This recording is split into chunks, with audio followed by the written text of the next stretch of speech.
Okay, good day everyone, and welcome to our online lecture on sex-influenced, sex-limited, and sex-linked traits.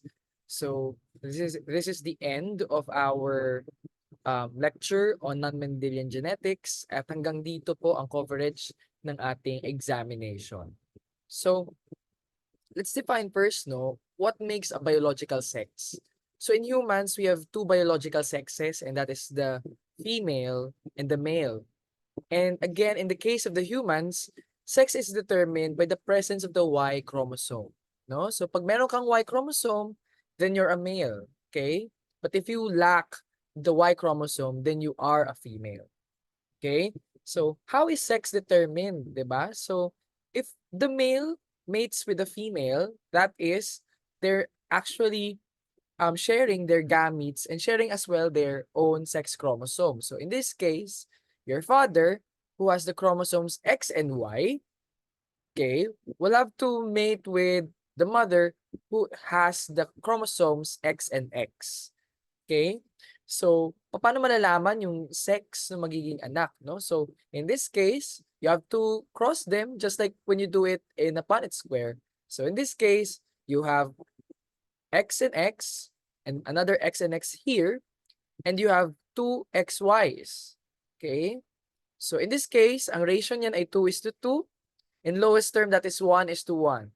So, 1:1, yung chance ng pagiging female at male. Ibig sabihin, there's always an equal probability to get either sex, no? So 50% na babae yung magiging anak, 50% na magiging lalaki. Okay? Again, a biological female and biological male. So kahit na ang panganay ay babae, yung sumunod na anak, hindi mo malalaman kung ano talaga ang sex nun. Hindi porket babae na una, dapat lalaki pangalawa. Kaya pag lalaki lahat ng naging unang tatlong anak, dapat yung pang-apat ay lalaki pa rin, no? It's always 50-50. Okay? Ayan.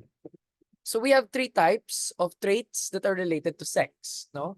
We have the sex-influenced traits, sex-limited traits, and the sex-linked traits. So we'll go with them one by one. Unahin natin yung sex-influenced trait. So this is a trait that occurs more in one sex than the other. Ibig sabihin, no, mas nakikita siya sa isang sex, so sa males, kaysa sa mga babae, or mas nakikita siya sa babae kaysa sa mga kalalakihan, no? So ito ay exemption doon sa rule natin ng law of independent assortment. Tama ba? Kasi pag sinabing law of independent assortment, walang kinalaman yung mga characteristics o yung mga genes sa isa't isa. In this case, may kinalaman na ngayon yung sex, di ba?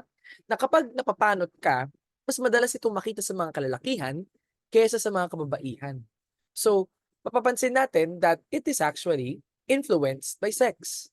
Di ba? So, may nag-i-influensya na sa kanya na ibang factor. That is why these traits are actually exemptions to the rules or to the law of independent assortment, no? The Mendelian law of independent assortment. So, let's take a look at pattern baldness o yung pagkapanot, no? This one is dominant in males, but it is actually recessive in females, no? So there are other genetic underlying genetic factors, no, within our biological realm na kung saan madalas, no, na mato-turn on yung mga genes for pattern baldness, no, sa mga kalalakihan, at hindi ito masyadong nato-turn on kapag babae, di ba? So if you have the genotypes big B and big P, the male will be bald and so is the female.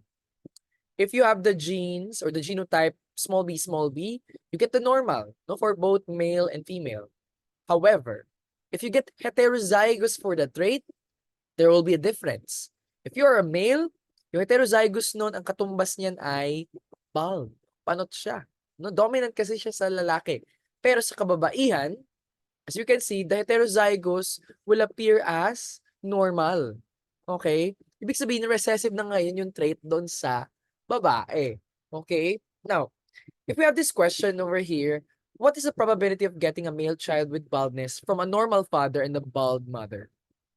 Oh, let's do it on our own. Okay? So, yung normal father natin, ang kanyang genotype ay ano? So, mamimili ka lang sa tatlo. Alin dyan ang normal na tatay? Diba? Meron kang small b. And you have a bald mother, panot na nanay.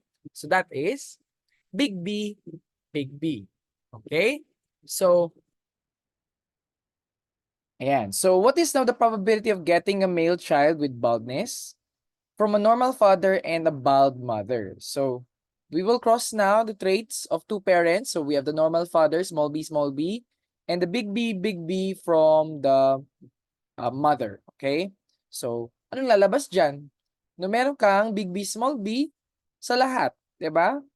So, ibig sabihin, kung itong anak ay lalaki, okay, and ang lalabas sa lahat ay big B, small b, then chances are, you get 100% probability that your child will have baldness. Okay? Pero, of course, we have to take a look at the sex then at the same time, no? Anong probability na magiging lalaki yung anak mo? Diba? Of course, you have to consider that. No? Getting a male child will always have a probability of 1/2. So that is 50%, no? And for the male child to be bald, that is actually 100%, okay, as you can see here. And if you will calculate the probability of getting a male child with baldness, that is 50%, okay? By all means, we have to use the product rule because these events are independent events, okay? Getting a male child is actually 50%. And then, yung pagkapanot ng child na yon, you have to calculate that. That's 100%. So, 50% times 100% is still 50%, no? So, that's 1/2 times 1 equals 1/2. Okay? And now we'll proceed with sex-limited traits. And these are the set of traits that are restricted to one sex only. No? Makikita mo lang sa isang sex. So, kung babae ka, sa babae lang to makikita. Kung lalaki ka, sa lalaki lang ito makikita. Isang magandang halimbawa nito ay ang lactation sa humans, no? Sino lang ba ang naglalactate, no? Or nag-undergo ng formation of the mammary gland, no? Para mabuo ang gatas. Hindi ba ang babae? Okay? So dinidikta yan ng ating mga genotypes, no? For example, in this case, it's the big M, no? So the big M allele will stand for lactation. Okay? It's dominant than its recessive counterpart that will say na walang lactation na mangyayari. So if you get the big M or the big M small m in the females, no, they can lactate, no? They can have the means for lactation. However, if the female has small m, okay, ang lalabas ay wala silang means for lactation. So meron ding mga babae na nagfe-fail mag-develop ang kanilang mga mammary glands because nakuha nila ang genotype na homozygous recessive na small m. Okay? But for the males, meron ka rin nito. Okay? Meron ka ring genotypes na magsasaad that you will have the means for lactation. However, it is not enabled in the male body, in the biological male body. Bakit?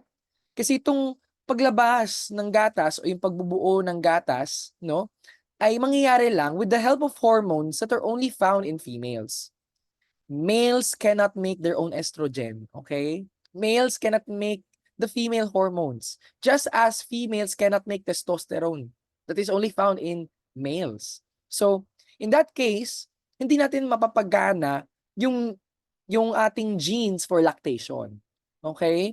So, sa males, meron ka pa rin ito. You have these genotypes, but they are not enabled.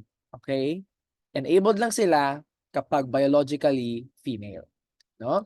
So, other examples of sex-limited traits will include the bright colored feathers of male birds. No? Usually, for the birds, ang mga lalaking birds, maliliwanag o sabihin natin madaling makita yung kanilang mga feathers.